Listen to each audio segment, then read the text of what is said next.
Selamat libur 17 Agustus 2023 adik-adik. Merdeka! Kali ini kita akan bercerita kisah menarik lainnya, tentunya sambil menonton video kesukaan kita Masya and Bebo. Bawang merah dan bawang putih. Dahulu kala, hiduplah bawang putih dan saudara tirinya, bawang merah. Ibu bawang putih meninggal ketika ia masih bayi. Kemudian ayahnya menikah lagi dengan wanita lain dan memiliki anak bernama bawang merah. Tak berselang lama, ayahnya pun meninggal. Setelah itu, kehidupan bawang putih amat menyedihkan.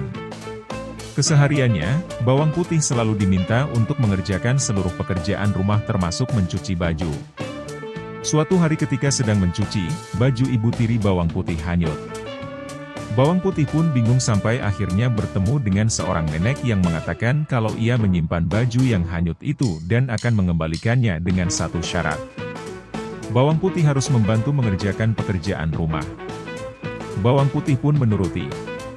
Setelah selesai, nenek itu mengembalikan baju ibu tirinya. Nenek itu juga memberinya hadiah. Bawang putih harus memilih salah satu labu untuk dibawa pulang, ada labu besar dan labu kecil. Bawang putih memilih yang kecil. Sesampainya di rumah alangkah terkejutnya ia beserta ibu dan saudara tirinya, ternyata labu itu berisi banyak perhiasan. Keesokan harinya, bawang merah melakukan hal yang sama seperti bawang putih. Ia pura-pura menghanyutkan pakaiannya. Kemudian, memilih labu yang besar. Ketika dibuka labu itu malah berisi ular. Bawang merah dan ibunya pun merasa itu adalah bentuk teguran dari Tuhan untuk mereka karena sudah memperlakukan bawang putih layaknya seorang pembantu. Mereka menyadari semua kesalahannya selama ini pada bawang putih dan meminta maaf. Pesan moral, tidak boleh berperilaku buruk terhadap orang lain dan memiliki sifat serakah.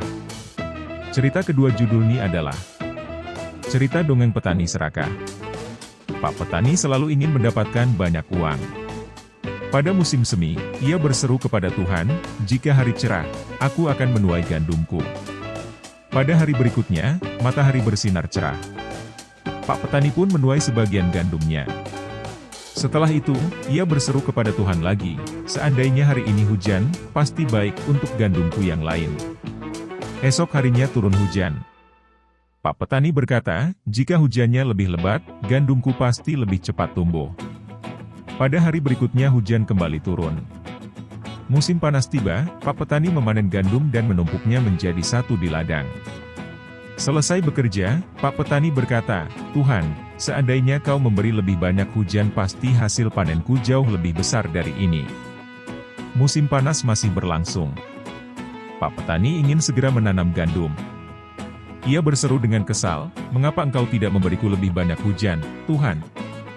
Berilah hujan sehingga aku bisa menanam gandum dan memanennya." Tuhan kemudian menurunkan hujan yang sangat lebat hingga berhari-hari. Banjir melanda ladang Pak Petani. Seluruh gandum Pak Petani hanyut terbawa air. Pesan moral, selalu bersyukur dengan apa yang diberikan oleh Tuhan. Nikmatilah apa yang ada. Timun emas. Embok Sirni tinggal sebatang kara. Suaminya sudah lama meninggal dan ia tidak dikarunia seorang anak pun. Kesehariannya, Embok Sirni bertani sayur-sayuran di sekitar rumah. Kemudian menjualnya ke pasar. Setiap hari Embok Sirni selalu memohon kepada Tuhan agar dikaruniai seorang anak. Suatu hari, saat sedang berdoa tiba-tiba datang raksasa bermuka hijau bernama Buto Ijo. "Aku bisa memberimu anak, tapi dengan satu syarat. Setelah berusia 6 tahun, anak itu harus kamu berikan lagi kepadaku," kata Buto Ijo. Tanpa pikir panjang, Embok Sirni pun menyetujuinya. Buto Ijo memberikan bibit timun untuk ditanam. Katanya salah satu dari timun itu nanti ada timun paling besar berwarna emas. Timun itulah yang berisi bayi. Benar saja, 2 minggu setelah bibit timun ditanam, Embok Sirni menemukan timun yang paling besar di antara timun lainnya dan berwarna emas. Ketika dibelah, berisi bayi perempuan yang kemudian diberi nama timun emas oleh Embok Sirni. Beberapa tahun berlalu, timun emas dan Embok Sirni selalu bersama sampai tiba saatnya Buto Ijo datang untuk mengambil timun emas. Embok Sirni sangat menyayangi timun emas lalu ia berdoa agar selalu bersama. Kemudian datanglah seorang petapa yang memberinya bungkusan kecil berisi biji mentimun, jarum, garam, dan terasi. Ketika Buto Ijo mengejar timun emas, satu persatu bungkusan tersebut ditabur hingga menghalangi langkah Buto Ijo. Bungkusan terakhir berisi terasi yang ditabur ke arah Buto Ijo berubah menjadi lumpur panas hingga Buto Ijo meninggal. Timun emas pun terbebas dari Buto Ijo. Ia kembali ke rumah dan hidup bahagia kembali bersama Embok Sirni. Cerita ini dikutip dari buku berjudul Kumpulan Cerita Rakyat 1 oleh Ali Muahir. Pesan moral, tidak boleh berniat jahat terhadap orang lain karena hal itu akan berbalik kepada diri sendiri. Burung bangau yang angkuh.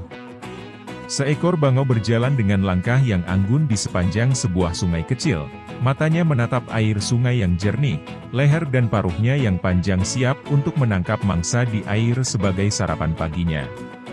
Saat itu, sungai dipenuhi dengan ikan-ikan yang berenang, tetapi sang bangau merasa sedikit angkuh di pagi hari itu.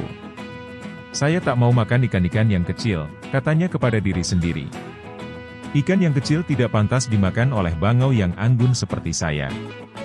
Sekarang, seekor ikan yang sedikit lebih besar dari ikan lain, lewat di dekatnya. "Tidak," kata sang bangau. "Saya tidak akan merepotkan diri saya untuk membuka paruh dan memakan ikan sebesar itu." Saat matahari mulai meninggi, ikan-ikan yang berada pada air yang dangkal dekat pinggiran sungai, akhirnya berenang pindah ke tengah sungai yang lebih dalam dan dingin. Sang bangau yang tidak melihat ikan lagi, terpaksa harus puas dengan memakan siput kecil di pinggiran sungai. Pesan moral, cerita ini mengajarkan anak untuk tidak bersikap angkuh, Bunda.